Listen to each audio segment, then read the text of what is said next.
You want to talk about a black experience? We having these debates about whether she's black or not. Tell me about getting passed over for a job with the man with Donald Trump's disciplinary record and then having to step up and handle it with grace. That is a black experience.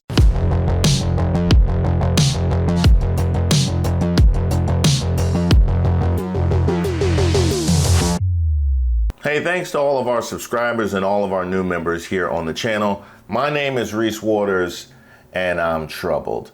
Let's dig in. I entered the 2024 election cautiously optimistic. I was buoyed by what appeared to be a capitulation on the part of Donald Trump and the MAGA movement in the last month of his campaign, where he gave up all pretense of even trying to come off like a decent human being, let alone a candidate for the presidency of the United States. I was cautiously optimistic about Kamala Harris's chances, yet lamenting the fact that on the other side of that would be trying to put back a country that saw fit that this election was even remotely close. The fact that a man who could talk about using the American military against American citizens, a military that he has disrespected on a multitude of occasions, by the way, the kind of man that could talk about black jobs and question her blackness, and we have national conversations about why she's slipping with black men, the kind of man who could tell women that he would be their protector, whether they liked it or not, as if he hadn't been found liable for abuse. That kind of man could still be running neck and neck with a coin flip's chance to enter a White House that it took an insurrection quelling to get him out of it in the first place. Oh yeah, we forgot about all of that. The fact that a man with that litany of history could be this close to the White House means that even on the other side of a Kamala Harris victory, you have a lot of work to do to try and put this country back together. Now, the reality is that that portion of the country that saw fit that this man be given the reins and widespread power that we have not seen in the Oval Office previously in American history, it seems that that portion of the American voting populace was actually larger than we thought it was, which means this is who we are. I question just how powerful the white patriarchy was, and we got our answer in 2024. And no, I don't want to hear any of the think pieces about Kamala Harris's campaign and what she could have done differently. You tell me if she would have engaged in literally any of the top 30, 40, 50 gaffes that Donald Trump has engaged in during the course of this campaign, whether or not this would have even been an election and whether we would have gone into it with any level of uncertainty. And the answer is no. This is who we are. Now, the irony of all of this is the margins are so thin that you could have such a rejection of a black woman who is coming off of being a vice president, is coming off of being an attorney general, is coming off of being a DA. You can have a black woman with that history and have her suffer a defeat at the hands of Donald Trump. Such a rejection of who we are and who she is. There is no better example of a double standard that exists in all facets of American life than what happened last night. And we saw it on the largest stage. The fact that you can have such a rejection on the precipice of such a step forward as a country. Just think about how thin the margins are. We were on the precipice last night of taking this huge step forward of seeing Kamala Harris in the White House, and instead we get a loud rejection to reinstall a Donald Trump and Trumpism, along with a Senate and House, by the way. It is wild. And in the same vein that I can talk about how, as I entered the election thinking about a Kamala Harris victory, but the reality that this is a huge part of the voting populace, when we look back on this portion of American history, it will appear as if this is who we all were, when in reality, we are a large part of the voting populace. Another thing that must be mentioned, and I saw this during a number of conversations people had about who they voted for and why, Americans are wildly selfish. Wildly selfish. We, as a country, cannot be trusted to look out for the well-being of literally anybody else. Like, I'm listening to people talk about, who'd you vote for? Oh, I voted for Trump. Why? The inflation, like, these grocery prices, just to the economy. I voted on the economy. Now, aside from how nonsensical your actual argument is, given that we are in the most robust, most recovered economy from COVID of all developed nations. So yes, why don't you give the reins back to the man who doesn't know how tariffs work, has almost double-digit bankruptcies, and exploded the national debt. Given how nonsensical your actual argument is, you're looking at him demonizing your neighbors. You're looking at him threatening women's bodily autonomy. You are looking at him demonizing immigrants. You are looking at him terrifying so many of the people around you. And you decide, these gas prices are a little too high. You know what I mean? Like, these gas prices are a little bit too. Aside from how nonsensical that is, as if presidents control the gas prices, you absolve yourself of any accountability for the well-being of literally anybody else.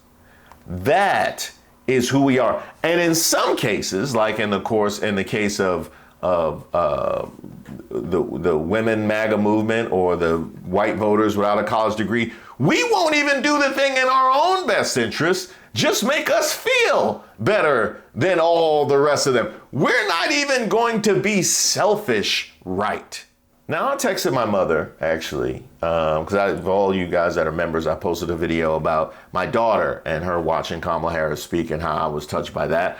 I was remiss that I didn't mention my mother. My mother's a lifelong Politico, and she did some work on behalf of the Harris campaign. And I thought about what it must feel like for her to put so much of her time and energy and blood, sweat, and tears into this project called America, and have such a loud and visible repudiation of who she is. I wanted to reach out to her, and I did. And by the way, I also want to reach out to all black women out there and all women in general. I'm with you. Her response was so wise and full of grace. And she had made peace with either way that this was going to go. And the thing that I neglected to take into consideration when I thought about how this must land with her, to have this happen after her life lifetime of experiences as a black woman in America.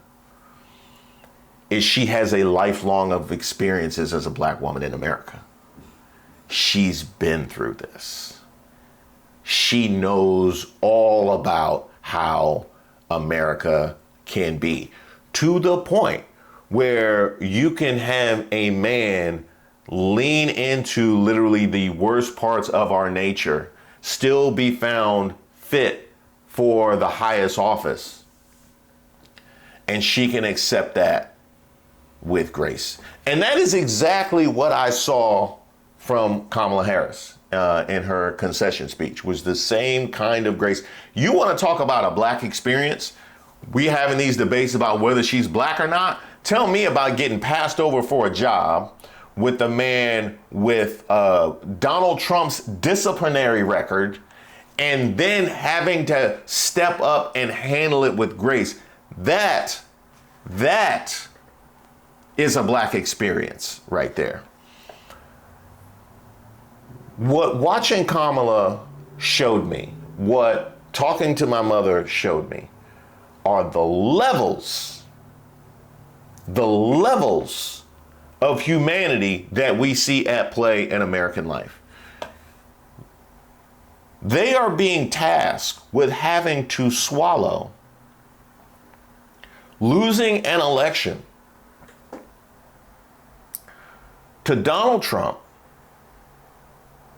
and step up and handle it with grace the next day after he questioned your own ethnicity. He enabled people to question your fitness as a mother, your identification as a mother. Okay? You name it, they did it. And not only was that not disqualifying, it was a winning strategy. And now she has to stand up there and be graceful in defeat. Meanwhile, Donald Trump, as we all know, was prepared to challenge the election results if it was remotely close. He did it before the election even happened.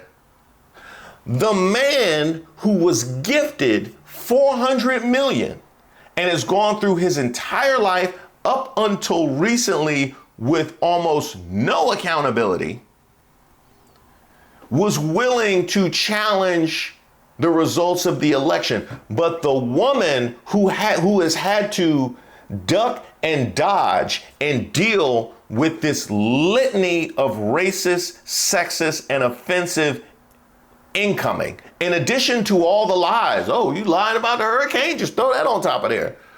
The woman that's had to deal with that is the one who comes out with grace. Those are the levels of humanity that we see at play in American life. And it is perfectly appropriate that this is the one who we empower. It always is, and it always has been. There is so much that I will never understand about this election. Like, I don't understand how there is a voting pattern associated with uneducated white voters. You know, I'm like, if uneducated voters of any ilk leaned a certain way, you wouldn't find that suspicious. Like, if you were a white voter without a college degree and you saw that in droves we tended to fall for whatever Donald Trump and MAGA was putting out, yet those with a college degree didn't fall for it. Now, granted, a college degree is no arbiter of general intelligence, but we're splitting them into two groups. Y'all go this way, they go that way. I would be like, what is it? What is it? I don't know if I exactly feel comfortable just wholesale accepting the direction that all of the uneducated voters find themselves down. Also, we saw in a number of states that had abortion on the ballot, where they voted to protect and preserve abortion rights, yet also voted to empower and install the people who tore away abortion rights. That's a real thing that happened. That is a real thing that happened.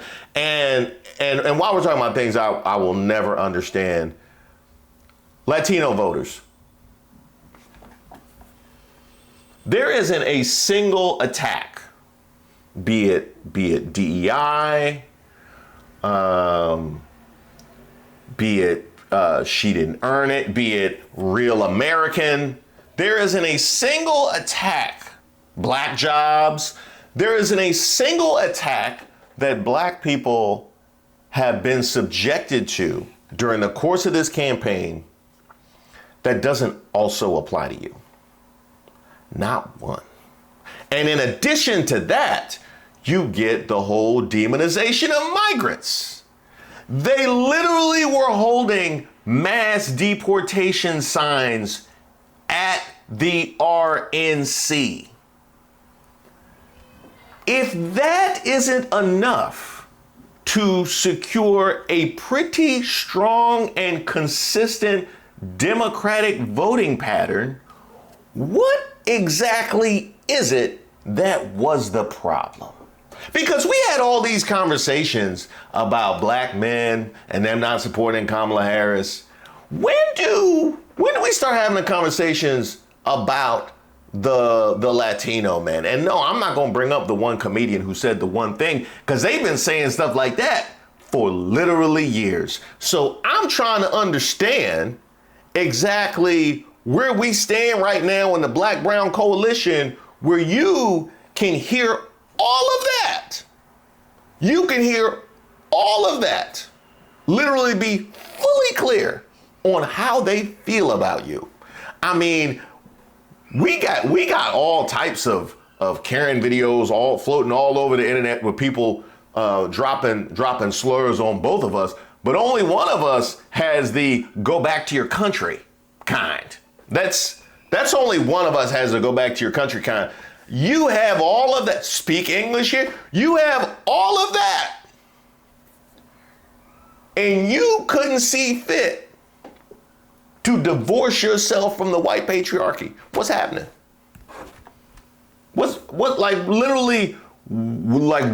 is happening? That is a conversation that absolutely needs to happen. Now, there are a lot of conversations that need to happen on the Democratic side of the ball. And I would absolutely be remiss if I didn't mention that. Like, let's start with the fact that you had non-committed voters decide that it was a flex for them not to show up. Meanwhile, we are seeing literal bomb threats on election day in order to try and discourage people from voting. Tell me how it is a flex to do the thing that they are so terrified of you doing, they will actually call in bomb threats. We saw fires in election boxes and ballot drop boxes. We saw machetes show up. We saw assaults. We saw all of this happen. But it's a flex for you not to show up. Also, something that the needs to be considered on the Democratic side of the ball. Mark Robinson got 40% of the vote in North Carolina. 40% of the vote. Literally ran. Hit, like if you were playing a video game and you just wanted to see how bad of a campaign it is you are capable of running, that's what he ran, and he got 40%.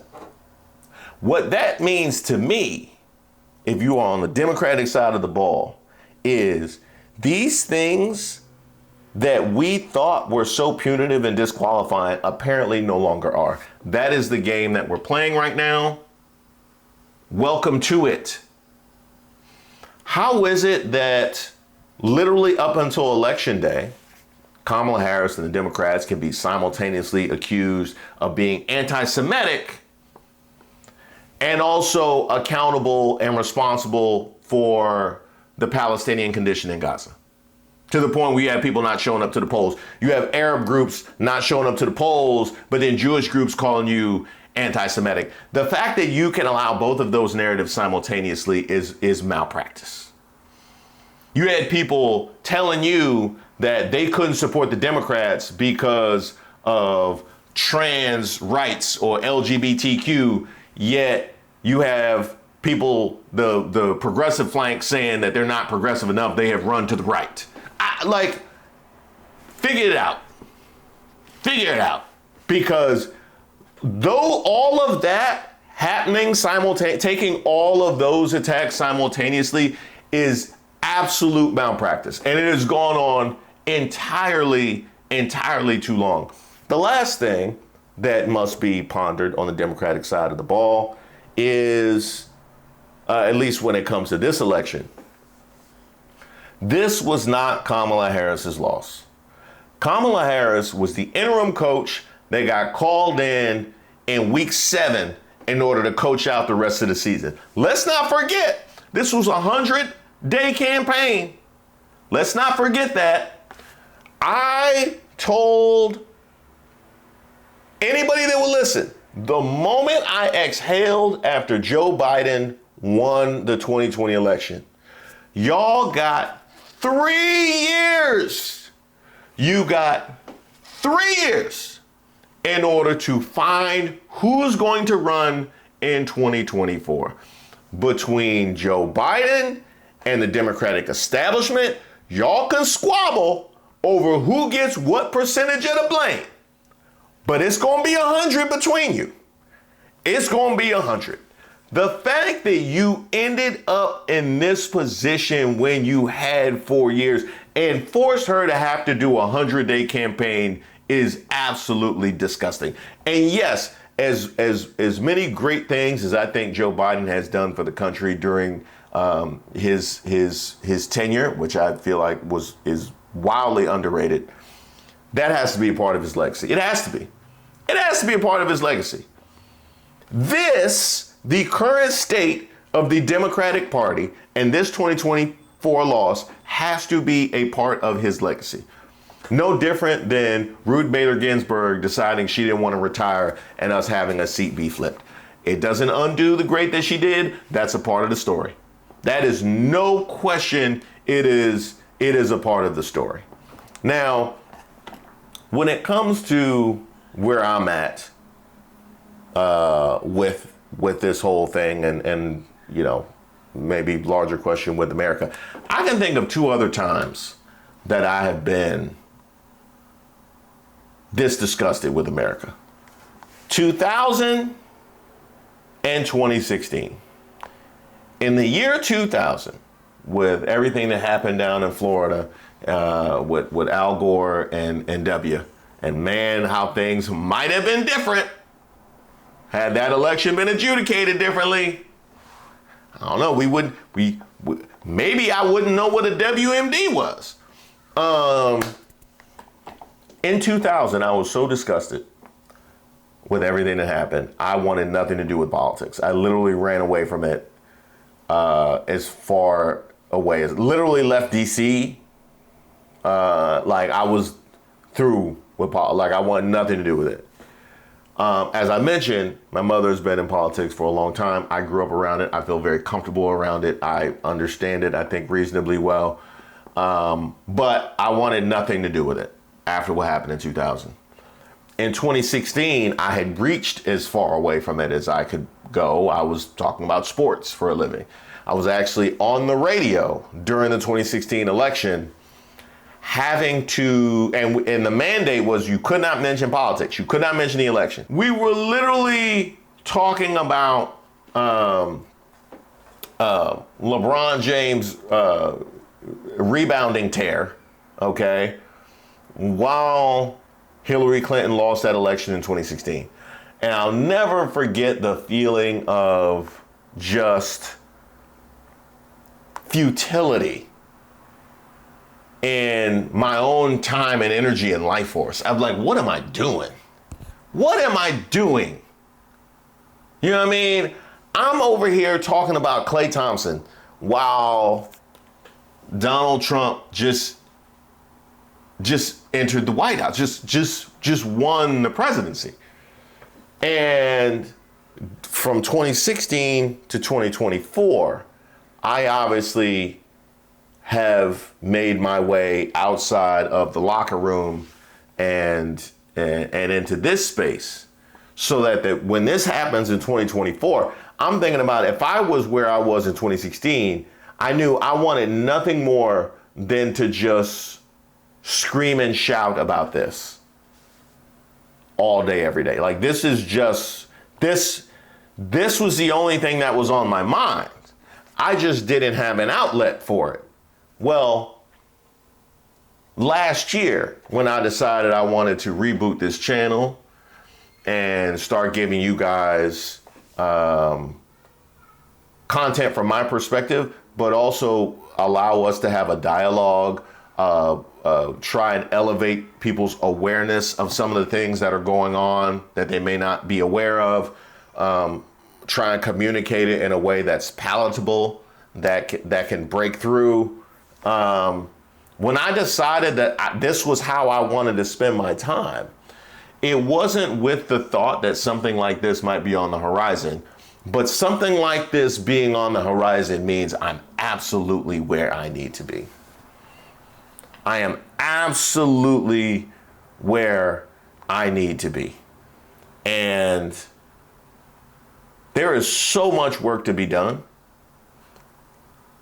Democrats, progressives, women, black people, Latinos, LGBTQ, non-Christians. And by the way, all of the people not previously mentioned, because you should care about the well-being of all of those groups I just named, should. There is so much work to be done.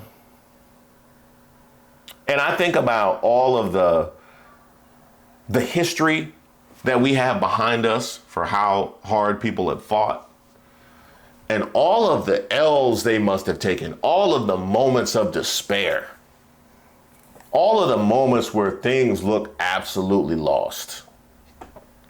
Yet we got to this point that we were at 24 hours ago, on the precipice of Kamala Harris taking the White House. We were there last night after all that they went through. Nah, we're not going back.